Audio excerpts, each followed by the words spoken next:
네, 안녕하십니까. 오늘은 여호수아 22장 10절에서 34절까지입니다. 그런데 오늘은 10절에서 20절까지만 읽도록 하겠습니다. 로벤 자손과 갓 자손과 므낫세 반지파가 가나안 땅 요단 언덕가에 이르자 거기서 요단가에 제단을 쌓았는데 보기에 큰 제단이었더라.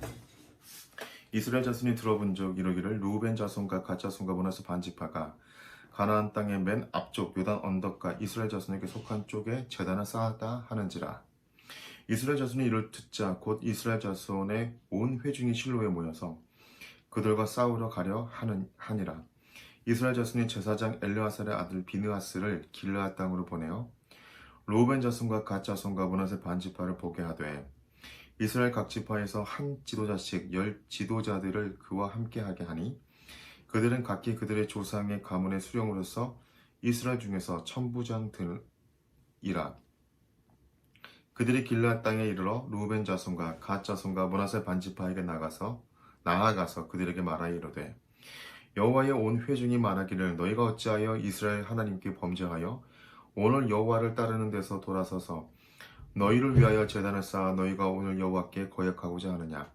부월의 죄악으로 말미암아 여호와의 회중에 재앙을 내렸으나 오늘까지 우리가 그 죄에서 정결함을 받지 못하였거늘 그 죄악이 우리에게 부족하여서 오늘 너희가 돌이켜 여호와를 따르지 아니하려고 하느냐?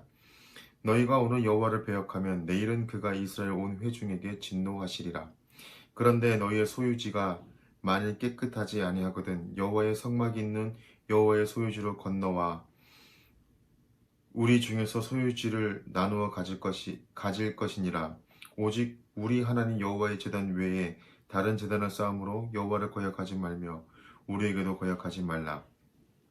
사라의 아들 아간이 온전히 바친 물건에 대하여 범죄함으로 이스라엘 온 회중의 진노가 임하지 아니하였느냐? 그의 죄악으로 멸망한 자가 그 한 사람만이 아니었느니라 하니라. 네, 오늘 여호수아 22장입니다. 먼저 우리 22장 들어가기 전에 우리 요단 동편에 있었던 세 지파가 있었죠. 원래는 두 지파 반이죠. 루벤 지파와 갓 지파 그리고 므낫세 반 지파입니다. 그들이 너무나 자기들이 가지고 있는 가축들이 많고 하니까 모세에게 부탁을 하죠. 우리가 정복한 땅에 이미 우리는 서쪽 안으로 그러니까 가나안 땅 안으로 가서 분깃을 얻지 않겠다. 우리가 이미 얻었으니까 거기서 우리가 살게 해달라. 그때 모세가 화를 내죠. 야, 우리는 지금 전쟁하러 가고 있고 여호와의 명령에 따라 정복 전쟁을 하는데 너희들은 하지 않겠다고? 그러면서 이제 화를 냅니다. 그때 그들이 제안을 하죠. 우리가 여기 살게 해주면 우리 남자들 가서 열심히 싸우겠다. 정보 전쟁에 가서 열심히 싸울 테니까 싸우고 나서 싸움이 끝나면 우리가 돌아가겠다. 그러자 이제 모세가 이제 허락해 줍니다. 그리고 그들은 정말 전쟁의 최선봉 제일 앞에서 열심히 싸웠고 이제 그 약속의 약속의 온 땅이 거의 대부분 이스라엘의 차지가 되고 이제 그들이 돌아가는 장면입니다. 특별히 여호수아 21장 43절에서 45절까지 보면 제가 한번 읽어드립니다. 여호와께서 이스라엘의 조상들에게 맹세하사 주리라 하신 온 땅을 이와 같이 이스라엘에게 다 주셨으므로 그들이 그것을 차지하여 거기 거주하였으니 이제 차지하였다는 거죠. 44절 여호와께서 그들의 주위에 안식을 주셨을 때 그 조상들에게 맹세하신 대로 하셨으므로 그들의 모든 원수들 중에 그들과 맞선 자가 하나도 없었으니 이는 여호와께서 그들의 모든 원수를 그들의 손에 넘겨주셨음이니라. 여호와께서 이스라엘 족속에게 말씀하신 선한 말씀이 하나도 남김없이 다 응하였더라. 이제 말씀대로 다 응해서 드디어 약속의 땅들이 다 배분이 되어졌어요. 물론 약간 남아있는 그런 족속도 있었지만 그리고 이제 이들이 이제 다시 요단 동편으로 돌아가는 바로 그 장면이 바로 이렇게 22장의 시작입니다. 특별히 22장 10절부터 12절까지는 이상한 소문들이 막 들려오는 거예요. 뭐였냐면 루벤 자손과 갓 자손과 므낫세 반 지파가 이상한 큰 제단, 그러니까 큰 제단이니까 얼마나 그들이 봤을 때 정말 큰 제단이었나. 보통 성경은 중요한 것만 기록하잖아요. 그러니까 굉장히 큰 제단을 쌓았던 것 같아요. 요단가에 제단을 쌓았는데 보기에 큰 제단이었더라. 그리고 이스라엘 자손에 속한 쪽에 제단을 쌓았다 하는지라. 이제 이 얘기를 듣고 이들이 분기탱전해가지고 이거는 지금 하나님 말고 다른 신에게 이렇게 제단을 쌓고 번제를 드리려고 하는구나. 그래서 그들이 싸우려고 모여 있는 장면입니다. 그들이 싸우려고 모여 있는 이 장면 나중에 한번 또 언급하겠습니다. 그리고 13절부터 20절까지는 이제 제사장 비느하스를 선봉으로 해서 각 지파에 한 명씩, 즉 천부장들을 뽑아서 그들을 대표로 보내어서 두 지파 반, 그러니까 루벤 지파, 갓 지파 반하고 이제 이야기하는 장면이죠. 이거는 이제 그들은 왜 이렇게 너희들이 여호와 앞에 범죄하느냐라고 하면서 계속 언급하는데, 특별히 부올의 죄악과 아간의 죄를 이제 언급을 합니다. 부올의 죄악은 아시죠? 발람 선지자가 이스라엘 백성들을 발락이라는 왕이 저주하라고 했는데 저주를 축복을 하나님 바꿔주시잖아요. 그래서 축복을 했는데 그 후에 이야기가 나오지 않지만 부올의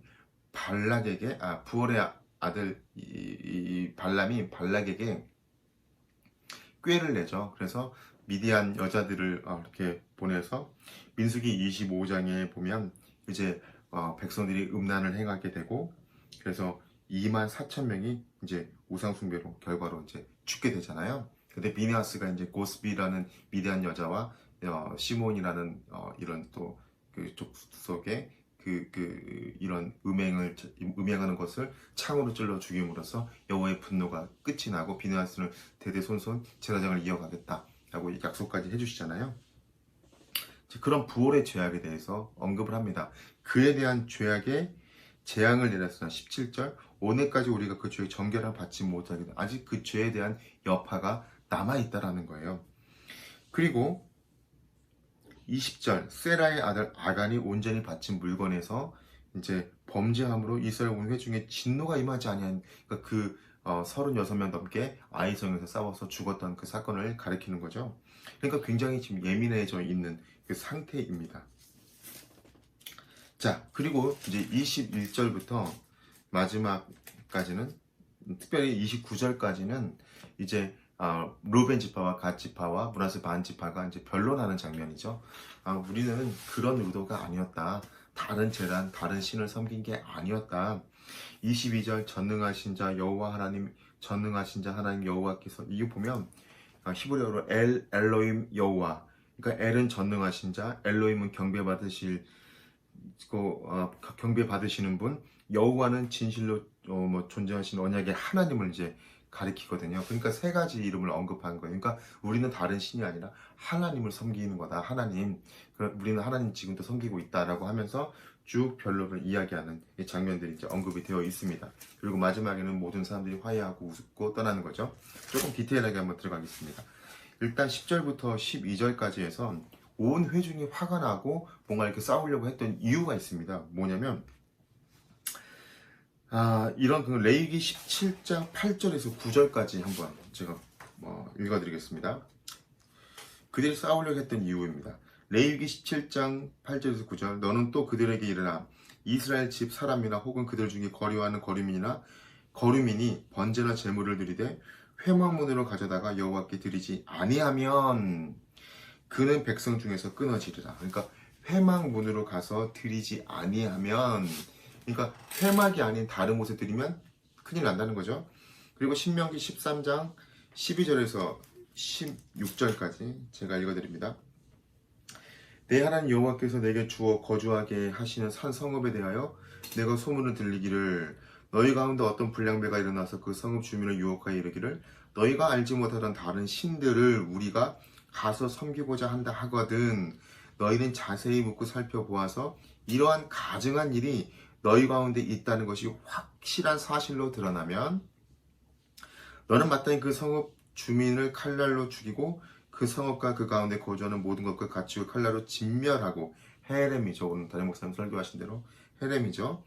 또 그 중에서 빼앗아 차지한 물건을 다 거리에 모아놓고 그 성읍과 그 탈취물 전부를 불살라 내 하나님 여호와께 드릴지니 그 성읍은 영구히 폐허가 되어 다시는 건축하지 아니할 것이라. 자, 이제 이들이 하나님 여호와를 섬기지 않고 다른 신, 다른 우상에게 번제를 드리려고 한다. 그러면 이거는 그 죄가 우리에게도 미친다는 거죠. 그래서 그들이 계속해서 부올의 죄악으로 말미암아 우리에게 죄악이 미쳤고, 세라의 아들 아간으로 말미암아 우리에게 또 이런 재앙이 미치지 아니하였냐. 너희는 그런데 왜 이렇게 다시 또 우리 여호와 앞에서 범죄하여 우리에게 이런 죄의 영향이 미치게 하려느냐라고 이야기하는 겁니다. 그러자 이 변론이 너무 재밌어요. 이게 어찌 보면 우리의 신앙을 다시 한번 돌아보게 하는 것 같습니다. 아니다. 우리는 전능하신 자 하나님 여호와, 그게 지금 22절부터 29절까지죠. 전능하신 하나님 여호와, 전능한 자 하나님 여호와, 이스라엘 하나님께 전능하신 자 하나님께 여호와께서도 아시나니 이스라엘을 장차 알리라. 이 일이 많은 여호와를 거역하며 범죄함이거든 주께서 오늘 우리를 구원하지 마옵소서. 그러니까 하나님을 우리가 배신하려는 것이 아니다. 그리고 이유는 바로 여기에 있다. 바로 24절 25절입니다. 우리가 목적이 있어서 주의하고 이같이 하였다. 또 생각하기를 후일에 너희의 자손이 우리의 자손에게 말하여 이르기를 너희가 이스라엘 하나님 여호와와 무슨 상관이 있느냐? 너희 루벤 자손 갓 자손아 여호와께서 우리와 너희 사이에 요단으로 경계를 삼으셨나니 너희는 여호와께 받을 분깃이 없느니라 하여 너희의 자손이 우리 자손에게 여호와 경외하기를 그치게 할까 하여. 그러니까 이 말은 무슨 말입니까? 우리의 후손들이 여호와 경외하기를 그치게 할까 하여. 즉 무슨 말이에요? 우리가 하나님을 경외하고 우리가 지금껏 하나님 안에서 이스라엘 이 정복 전쟁이 있었고 이걸 통해서 하나님은 우리에게 했던 여러 일들에 대한 증거, 즉 그걸 기념하기 위해서, 다른 말로 하면 우리 자손들에게 신앙을 전수하기 위해서 하나님을 경외하는 것을 알려주기 위해서 쌓았다는 거죠. 즉 그때 당시에는 뭐 영상물이 있겠어요, 뭐 스마트폰이 있겠어요, 아니면 뭐 MP3가 있겠어요, 뭐 아무것도 없잖아요. 그래서 이 재단을 쌓아서 하나의, 이게 바로 우리 하나님과 하나님이 우리에게 이런 일을 하셨어. 우리는 또 여기와 같은 민족이고 우리가 이렇게 일을 하고 요단을 중심으로 요단 서편과 요단 동편에 우리가 살고 있지만 우리는 하나야. 그리고 하나님이 우리에게 이런 일을 하셨고 우리는 여호와를 경외해야 돼 라는 것을 후손들에게 이렇게 믿음의 유산으로 내려주기 위해서 쌓았다는 거죠. 그리고 이 말을 그들이 듣고 이스라엘 족속 비느하스를 통한 비느하스와 또 10명의 천부장들이 듣고 너무너무 기뻐해서 이스라엘 백성들에게 다시 이야기를 해주죠. 그리고 33절 그 일이 이스라엘 자손을 즐겁게 한지라 이스라엘 자손이 하나님을 찬송합니다. 그리고 로벤 자손과 갓 자손이 거주하는 땅에 가서 싸워 그것을 멸하자는 말을 다시 하지 아니하였더라. 그리고 이 로벤 자손과 갓 지파는 그 제단 이름을 에지라고 불렀습니다. 바로 증거가 된다는 거죠. 자, 여기까지가 우리가 성경 오늘 여호수아 22장에서 우리에게 알려주는 말씀입니다. 여러분 여기서 무엇을 깨달았습니까? 저는 여기서 특별히 날마다 이제 저희도 이제 주일날 말씀 묵상을 이제 아내랑 같이 하면서 말씀 묵상을 하는데 오늘도 요 말씀을 같이 묵상했거든요. 사실은 두 가지 여기서 저는 크게 느꼈습니다. 첫 번째는 이렇게 한 가지 같은 하나님을 위한 일이었지만 서로 오해가 생길 수 있다는 거예요. 사실은 루벤 지파와 갓 지파와 므낫세 반 지파가 했던 거는 하나님을 향한 우리 후대의 신앙을 전수하고자 하는 그런 아름다운 뜻이었잖아요. 근데 그거를 이스라엘 백성들은, 다른 10지파 반들은 오해를 하게 됩니다. 오해를 하게 돼요. 그래서 싸움이 날 뻔했잖아요. 그런데 이들이 서로의 말을 잘 경청하고 또 서로에게 정말 오해에 계속 귀를 닫고 오해하고 자기 의견만 주장하는 것이 아니라 서로 이야기를 들어주면서 그에 대한 본질을, 그 이야기했던 그 일을 했던 거에 대한 진의를 알게 되고 서로 아름다운 화해가 일어나잖아요.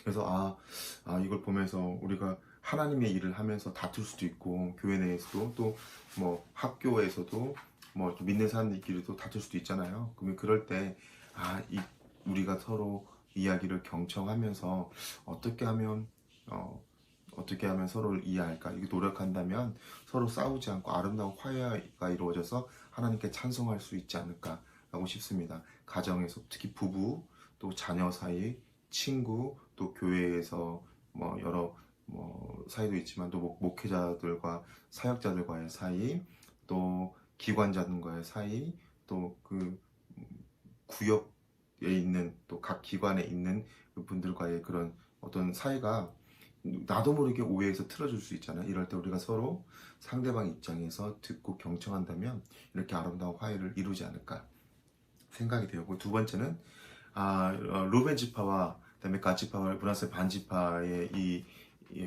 후대에게 신앙을 물려주고 싶은 이 마음이 너무나 가슴에 와닿았습니다. 사실은 지금 코로나로 인해서 다음 세대가 정말 흔들립니다.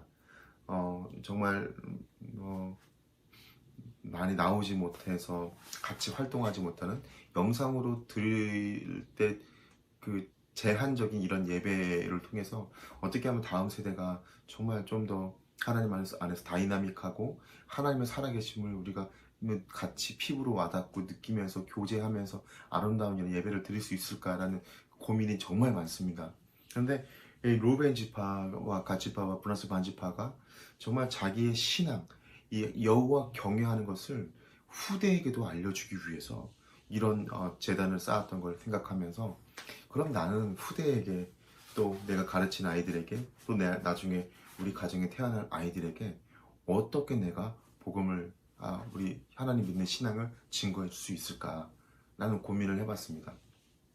근데 저는 이제 가끔 일기를 쓰는데 다시 한번 하나님이 나에게 했던 짤막한 글이라도 했던 놀라운 하나님의 그런 같이 함께 역사하시는 것들을 짤막한 일기라도 좀 써보자, 그러면 너무 좋겠다라는 생각이 들었습니다. 여러분들은 어떻게 느꼈습니까? 어떤 적용이 좋을까요? 여러분들도 느낀 바가 있다면 그 느낀 부분을 가지고 여러분만의 적용을 해보시길 바라겠습니다. 그럼 기도하겠습니다. 두 가지 기도 제목 드리겠습니다. 첫 번째, 서로 오해해서 싸우는, 다투게 되는 이런 다툼이 없게 해달라고, 특별히 교회 내에 또 속한 모든 공동체에 그런 다툼이 없게 해달라고, 특별히 이제 우크라이나, 러시아도 같은 민족이잖아요. 슬라브족인데 다투고 있잖아요. 그들의 그 안타까운 것도 일방적인 러시아가 침공한 거지만 정말 안타까워요. 빨리 거기 평화가 오게 해달라고. 그리고 두 번째는 다음 세대에 우리가 신앙을 전해줄 수 있는 각양각색의 방법을 써서 다음 세대에게 어떻게 하면 우리가 신앙을 전해줄 수 있는지 우리도 열심히 이런 아름다운 개인만의 재단을 쌓아서 우리 자손들에게, 후대에게 신앙을 잘 전할 수 있는 우리가 되길 바랍니다 라고 우리 한번 같이 기도하겠습니다. 하나님 감사합니다.